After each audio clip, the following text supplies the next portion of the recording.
নমস্কাৰ DWৰ ফালৰ পৰা 7 জুলাই 2025 তাৰিখত এখন গুৰুত্বপূৰ্ণ জাননী প্ৰকাশ পালে আৰু জাননীখনৰ মূল বিষয়বস্তুটো আপোনালোকে নিশ্চয় গম পাইছে যে যিহেতু second phase physical document verification চলি আছে 5550টা পদৰ কাৰণে আৰু তাৰ কেবাখনো তালিকা প্ৰকাশ পাই প্ৰাৰ্থীসকলৰ মাজত এতিয়াও ভেৰিফিকেশন চলি আছে আৰু এই ভেৰিফিকেশন লিষ্টত নাম অহা নহাক লৈ বহু প্ৰাৰ্থী তেওঁলোকৰ মাজত বিভিন্ন ধৰণৰ প্ৰশ্ন উত্থাপন হৈছিল আৰু তেওঁলোক বহুতেই DW ভিজিট কৰি তেওঁলোকৰকে কম নম্বৰ থকা প্ৰাৰ্থীৰ নাম আহিছে তেওঁলোকৰ নাম কিয় অহা নাই এনে ধৰণৰ বহুখিনি প্ৰশ্ন উত্থাপন কৰি DW ভিজিট কৰিছিল আৰু অৱশেষত এই সকলো প্ৰশ্নৰ উত্তৰ হিচাপত DWৰ ফালৰ পৰা এখন গুৰুত্বপূৰ্ণ জাননী প্ৰকাশ কৰিলে গতিকে আমিও বিভিন্ন সময়ত বিভিন্ন ভিডিঅ'ৰ যোগেদি আপোনালোকক অৱগত কৰিছিলোঁ পূৰ্বৰ বছৰবিলাকৰ লগত কথা মিলাই যে এই যিবিলাক ডকুমেন্ট ভেৰিফিকেশন হৈছে ফিজিক্যাল ডকুমেন্ট ভেৰিফিকেশনত নাম আহিলেই যে চাকৰি পাব আৰু নাম নাহিলেই যে মেধা তালিকাত নাম নাহিব সেই বা অৰ্থাৎ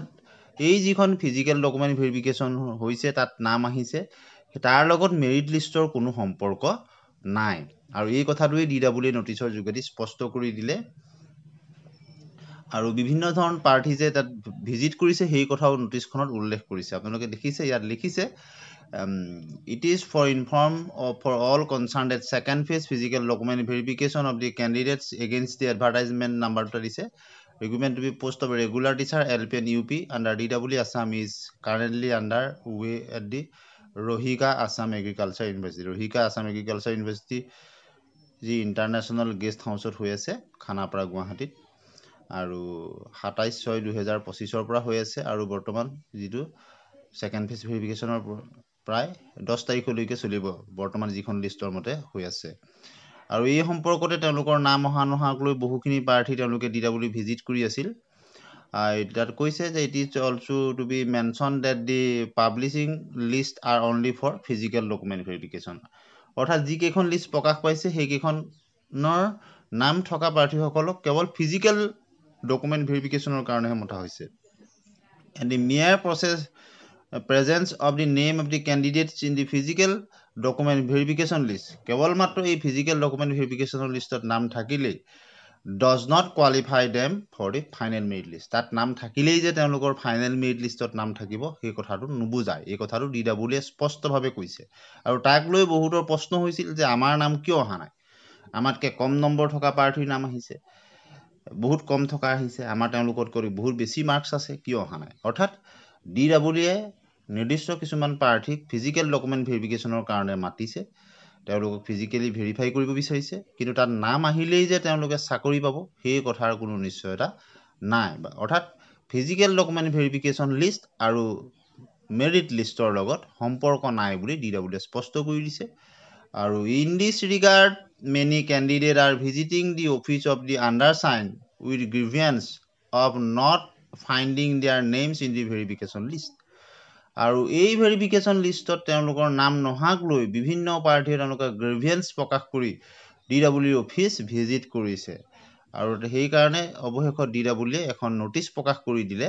যে ফিজিক্যাল ডকুমেন্ট ভেৰিফিকেশন লিষ্ট আৰু মেৰিট লিষ্ট ফাইনেল মেৰিট লিষ্টৰ লগত প্ৰত্যক্ষ কোনো সম্পৰ্ক নাই অৰ্থাৎ ফিজিক্যাল ডকুমেন্ট ভেৰিফিকেশনৰ নাম থাকিলেই মেৰিট লিষ্টত যে নাম আহিব সেই কথাটো নহয় বা তাত নাম নাথাকিলেই যে মেৰিট লিষ্টত নাম নাহিব তেনে ধৰণৰ কোনো কথা যে নাই অৰ্থাৎ ফিজিক্যাল ডকুমেন্ট ভেৰিফিকেশন আৰু মেৰিট লিষ্টৰ লগত সম্পৰ্ক প্ৰত্যক্ষভাৱে নাই এই কথাটো স্পষ্ট কৰি দিছে আৰু বিভিন্ন প্ৰাৰ্থীসকল তেওঁলোকে বিভিন্ন ধৰণে এই তেওঁলোকৰ মনত প্ৰশ্ন উদয় হৈছিল আৰু বহু প্ৰাৰ্থী তেওঁলোক আজিকালি যেহেতু সামাজিক মাধ্যমৰ যুগ তেওঁলোকে সামাজিক মাধ্যমতে কথাবাৰ্তা পাতি বা বিভিন্ন যোগাযোগ মাধ্যমৰ যোগেদি তেওঁলোক লগ হৈ DW তেওঁলোকে অফিচিয়েলি ভিজিট কৰিছে যে কি কাৰণে তেওঁলোকৰ নামটো অহা নাই বা তেওঁলোকতকৈ কম নম্বৰ থকা প্ৰাৰ্থীৰ নাম দেখিছে তেওঁলোকৰ নাম্বাৰ বেছি আছে কিয় অহা নাই বা কি কাৰণে তেওঁলোকৰ নামটো অহা নাই এনে ধৰণৰ বহু প্ৰশ্ন লৈ তেওঁলোক DW ভিজিট কৰিছে সেই কাৰণে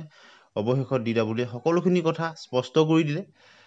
আপোনালোকে এতিয়া নিশ্চয় আপোনালোকৰ মনত যিবিলাক প্ৰশ্ন আছিল সকলো উত্তৰ নিশ্চয় পাইছে যে ফিজিক্যাল ডকুমেন্ট ভেৰিফিকেশনৰ list second phase physical document verification list আৰু ফাইনেল মেৰিট লিষ্টৰ লগত কোনো সম্পৰ্ক নাই অৰ্থাৎ ফিজিক্যাল ডকুমেন্ট ভেৰিফিকেশনত যদি আপোনাৰ নাম আহিছে হয়তো আপোনাৰ নাম মেৰিট লিষ্টত নাহিব পাৰে আৰু ফিজিকেল ডকুমেণ্ট ভেৰিফিকেশ্যনত যদি আপোনাৰ নাম অহাও নাই তথাপিতো আপোনাৰ মেৰিট লিষ্টত নাম আহিব পাৰে অৰ্থাৎ ফিজিকেল ডকুমেণ্ট ভেৰিফিকেশ্যনৰ লিষ্ট আৰু মেৰিট লিষ্ট ফাইনেল মেৰিট লিষ্টৰ লগত কোনো কথা সম্পৰ্ক নাই বুলি কৈছে তথাপিতো এটা পইণ্ট উল্লেখ কৰি দিছে therefore even after knowing the above criteria তথাপিতো এই সকলোখিনি কথা জনাৰ পিছত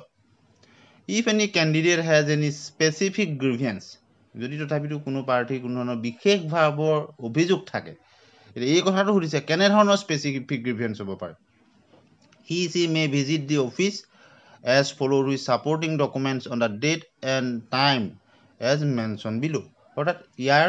উপৰিও যদি কাৰোবাৰ বিশেষ ধৰণৰ অভিযোগ থাকে কেৱল অভিযোগ আনিলেই নহ'ব তাৰ সাপোৰ্টিঙত তেওঁ ডকুমেণ্ট লাগিব সেই ডকুমেণ্ট লৈ তলত উল্লেখ কৰা তাৰিখত নিৰ্দিষ্ট স্থানত উপস্থিত হ'বলৈ কৈছে এতিয়া কোনোবা স্পেচিফিক যদি কিবা ধৰণৰ তেনেধৰণৰ গ্ৰিভিয়েন্স থাকে ওজৰাপত্তি থাকে তেতিয়াহ'লে 18 আৰু 19 জুলাই তাৰিখে তেওঁলোক উপস্থিত থাকিব লাগিব আৰু এটা ভেনু দিছে 11টা বজাৰ পৰা 4 বজালৈ 18 আৰু 19 জুলাই গতিকে বহুতে সুধিছে স্পেচিফিক গ্ৰিভিয়েন্স কি হ'ব পাৰে গতিকে মেৰিট লিষ্টত নাম অহা নোহোৱাটোক লৈ সেইটো স্পেচিফিক গ্ৰিভিয়েন্সত আৰু এতিয়া পৰিব বুলি আমি নাভাবোঁ কিয়নো merit list provisional merit list আৰু ফাইনেল মেৰিট লিষ্টৰ লগত সম্পৰ্ক নাই অৰ্থাৎ আপোনাৰ ভেৰিফিকেশ্যনৰ নাম অহা নোহোৱাটো এতিয়া আৰু স্পেচিফিক গ্ৰিভিয়েন্স বুলি ধৰিব নোৱাৰি কিয়নো DWE স্পষ্ট কৰি দিছে যে ভেৰিফিকেশ্যনৰ নাম অহা নোহোৱাটো আৰু মেৰিট লিষ্টত নাম থকাটোৰ লগত কোনো সম্পৰ্ক নাই তথাপিও যদি DWE LP UPৰ যি ভেৰিফিকেশ্যন চলিছে তাক লৈ কোনো বিশেষ ধৰণৰ অৰ্থাৎ স্পেচিফিক গ্ৰিভিয়েন্স থাকে তেনেহ'লে 18 আৰু 19 জুলাই তাৰিখে দুটা ডেট দিছে 11টা বজাৰ পৰা 12টা বজালৈ আৰু এটা স্পেচিফিক ভেনু তাত দিছে সেই স্থানত আপোনালোকে গৈ আপোনালোকৰ গ্ৰিভিয়েন্সসমূহ তাত দিব পাৰিব অৰ্থাৎ ওজৰাপত্তিখিনি দিব পাৰিব গতিকে স্পেচিফিক গ্ৰিভিয়েন্সৰ ভিতৰত এতিয়া আৰু আপোনাৰ নাম অহা নোহোৱাটোক লৈ নপৰিব অন্য যদি কিবা অভিযোগ আপোনালোকৰ আছে আৰু তাৰ যদি তথ্য প্ৰমাণ আপোনাৰ হাতত আছে তাৰ সাপোৰ্টিং ডকুমেণ্টছ লৈ 18 আৰু 19 জুলাইত আপোনালোকে দিব পাৰিব গতিকে আপোনালোকৰ মনত উদয় হৈ থকা বিভিন্ন প্ৰশ্নবিলাকৰ উত্তৰ DWE অফিচিয়েলি এখন নটিছৰ দ্বাৰা পাব্লিছ কৰি দিলে এতিয়া আৰু আপোনালোকে চিন্তা কৰি থকাৰ কোনো কাৰণ নাই যিসকলৰ নাম আহিছে তেওঁলোকে ফিজিকেল ডকুমেণ্ট ভেৰিফিকেশ্যনত তেওঁলোকৰ নাম সকলোখিনি তথ্য লৈ ভেৰিফাই কৰক আৰু নাম নহা প্ৰাৰ্থীসকলো আৰু চিন্তা বা উদ্বিগ্নতাত থকাৰ কোনো কাৰণ নাই বুলি ভাবিছোঁ যদি আপোনালোকৰ কাট অফ স্পৰ্শ কৰিব পৰাকৈ নম্বৰ থাকে নিশ্চয় আপোনালোকৰ নাম ভেৰিফিকেশ্যন লিষ্টত আহিলেও বা নাহিলেও আপোনালোকৰ নাম দেখা পাব আৰু গতিকে এই ক্ষেত্ৰত আপোনালোকে এটা কথা সম্পূৰ্ণ স্পষ্ট হৈ পৰিলে যে ফিজিকেল ডকুমেণ্ট ভেৰিফিকেশ্যন লিষ্টত আপোনাৰ নাম অহা বা নহা তাৰ লগত মেৰিট লিষ্ট প্ৰকাশ হ'লে মেৰিট লিষ্টত নাম অহা নোহাৰ কোনো প্ৰত্যক্ষ সম্পৰ্ক নাই আৰু যদি ইয়াৰ সকলোখিনি তাৰ উপৰিও আপোনালোকৰ যদি কোনো বিশেষ অভিযোগ থাকে স্পেচিফিক গ্ৰিভিয়েন্স থাকে তেতিয়াহ'লে 18 আৰু 19 জুলাই তাৰিখে 11 বজাৰ পৰা দিনৰ আবেলি 4 বজালৈকে conference hall director of elementary education Assam Kahilipara গুৱাহাটীত আপোনালোকে আপোনালোকৰ গ্ৰিভিয়েন্সসমূহ অভিযোগসমূহ নিৰ্দিষ্ট তথ্য সহকাৰে উপস্থাপন কৰিব পাৰিব তাত আপোনালোকে অভিযোগসমূহ দি আহিব পাৰিব